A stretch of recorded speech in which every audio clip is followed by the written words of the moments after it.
Quand j'étais petite, je rêvais d'une chose, me marier.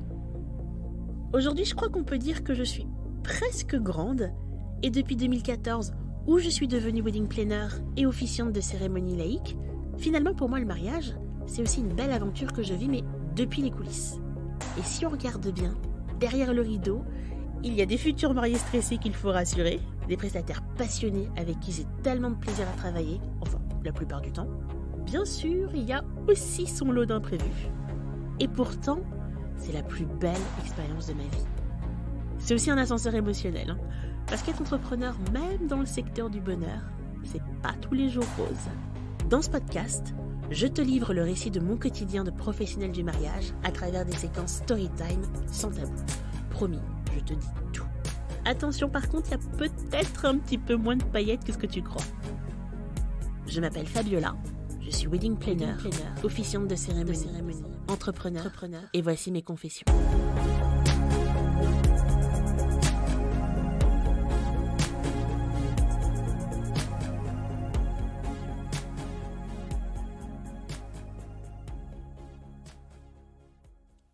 « 21 décembre 2021, 19h39, mon téléphone vibre. Comme d'habitude, c'est Instagram qui m'indique une nouvelle notification. J'ouvre et je lis le message d'une certaine Carole. « Bonsoir Fabiola, je te contacte car je suis depuis longtemps ton compte Insta. Je suis une de ces nombreuses mariées 2020 doublement reportées et devenue entre-temps maman d'une petite fille. Notre mariage est prévu pour l'été. Nous devions nous marier à l'église, mais les choses ont un peu changé, et notamment nous avons perdu ma grand-mère paternelle, pour qui ça avait une énorme symbolique. Aujourd'hui je doute, et l'idée d'une cérémonie laïque germe petit à petit dans nos têtes. J'ai pensé de suite à toi, car j'adore ce que tu proposes. Je n'ai aucune idée de tes tarifs, alors je préférais te demander de suite, afin de savoir si nous pouvions nous le permettre.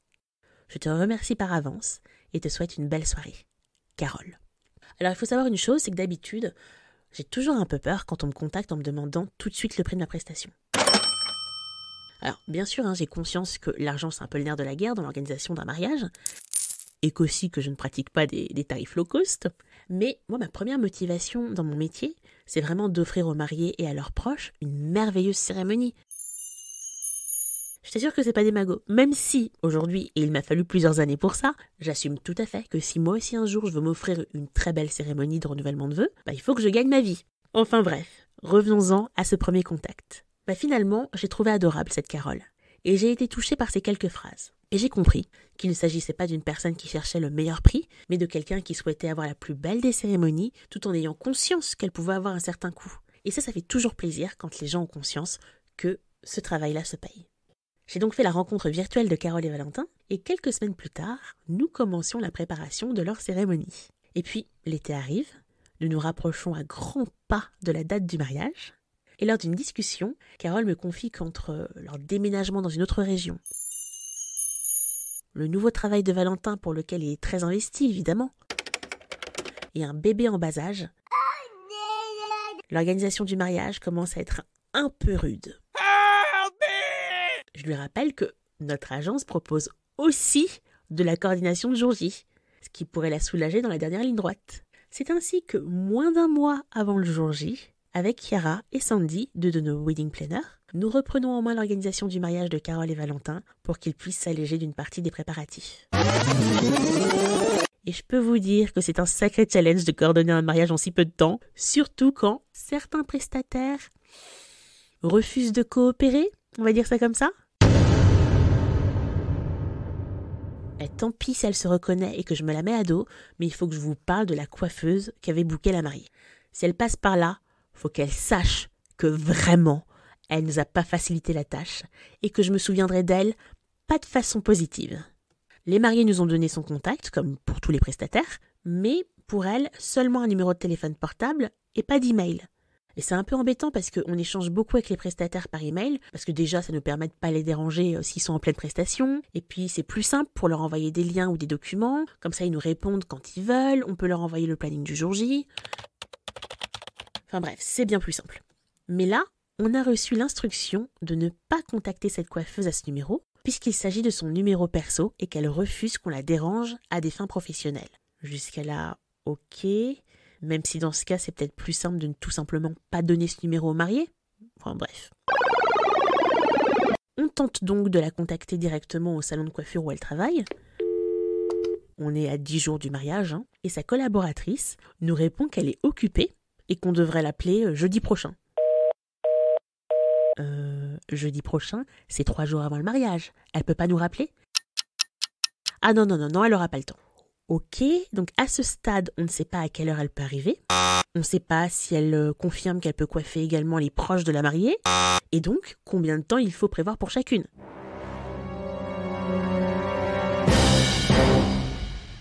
Alors évidemment, avec l'expérience, on a une petite idée du temps que ça prend. Mais on préfère toujours reboucler avec les prestataires parce qu'ils ont chacun leur façon de travailler. Il nous manque pas mal d'éléments concernant la prestation coiffure. Et on va devoir faire une chose que les prestataires détestent. Lui imposer notre timing et notre fonctionnement pour le jour J.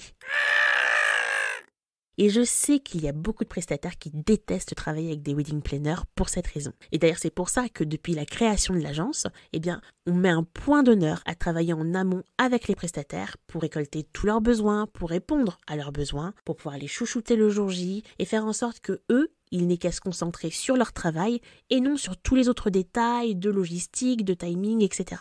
Mais là, nous, on est obligé d'avancer sur le planning du jour J, et donc de faire en fonction de nos expériences passées et non en fonction de la façon de travailler de cette presta. On retente quand même notre chance le jeudi suivant, surtout qu'on sait que la mariée est justement en essai coiffure au salon avec elle, mais une nouvelle fois, elle refuse de nous prendre au téléphone. Mais c'est lunaire parce que Carole nous envoie un SMS pour nous dire « Je suis avec elle, on est en train de parler du planning du jour J, vous pouvez l'appeler ». On téléphone, elle répond pas. Ok. Et puis c'est encore un souci, vu qu'on a seulement son numéro de téléphone, ça va être difficile de lui envoyer le planning du jour J. Alors tant pis, on lui envoie un SMS, c'est pas trop intrusif un SMS, pour la prévenir de l'heure à laquelle on l'attend samedi, et lui demander, par la même occasion, son adresse email, pour pouvoir continuer à communiquer avec elle.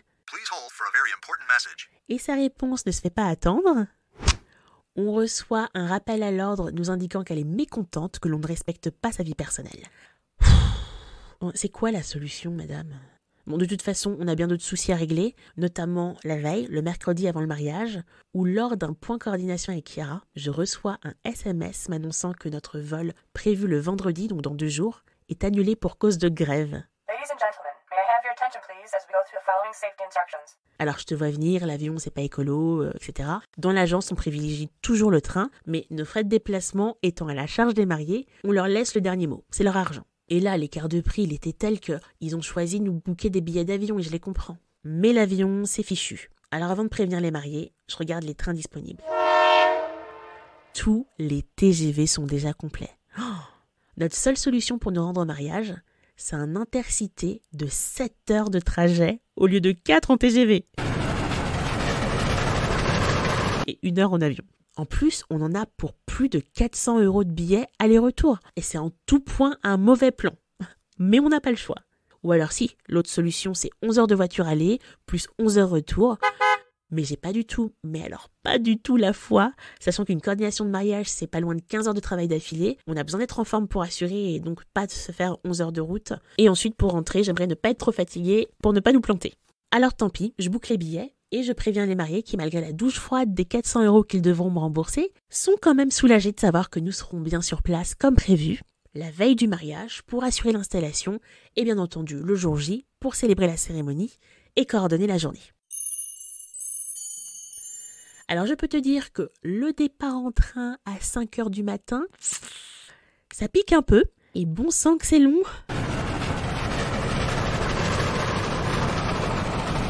Arrivé sur place, on ne perd pas de temps et on installe la salle du dîner. Et là, premier pépin. On découvre que le loueur s'est trompé dans le nombre et les dimensions des nappes.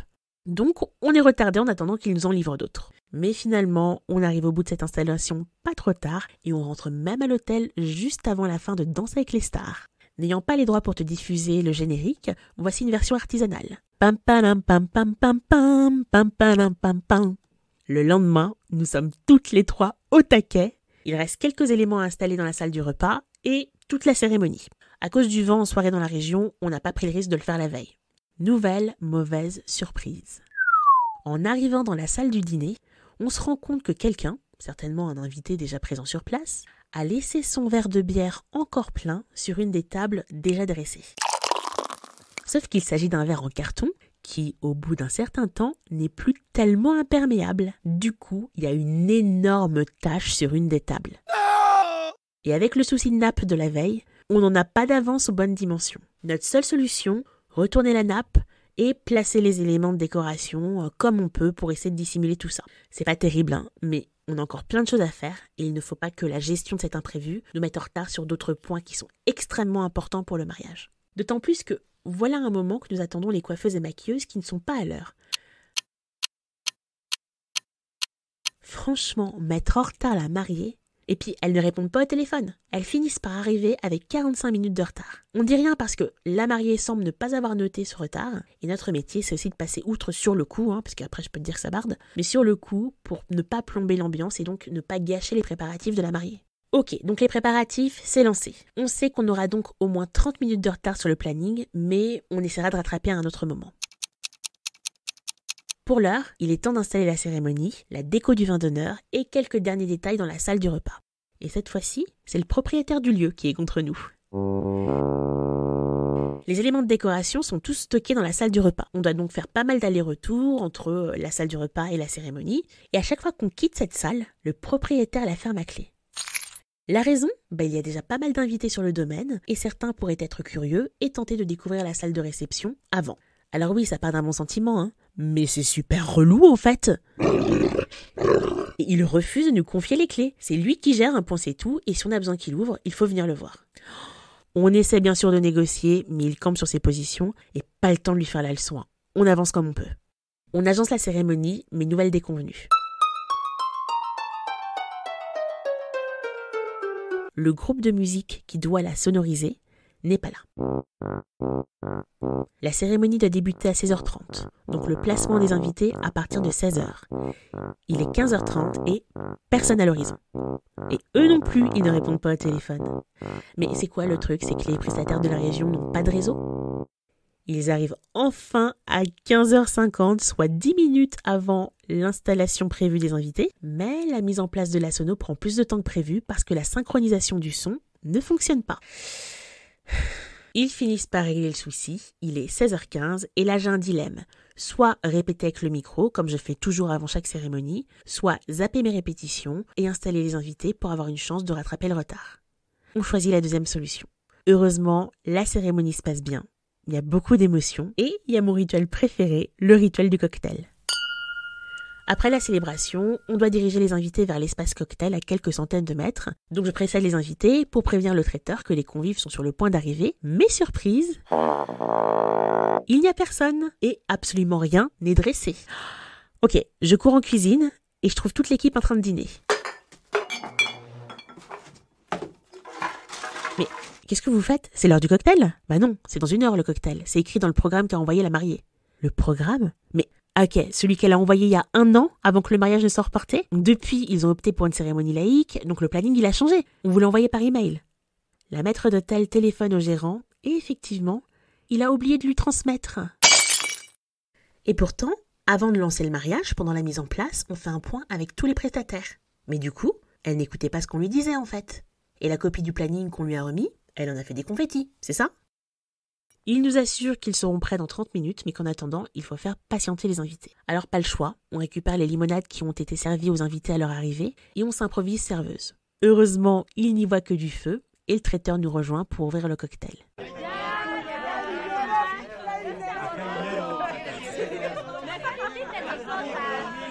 Ah, il y en a eu des péripéties lors de ce mariage et je pourrais encore t'en raconter de belles.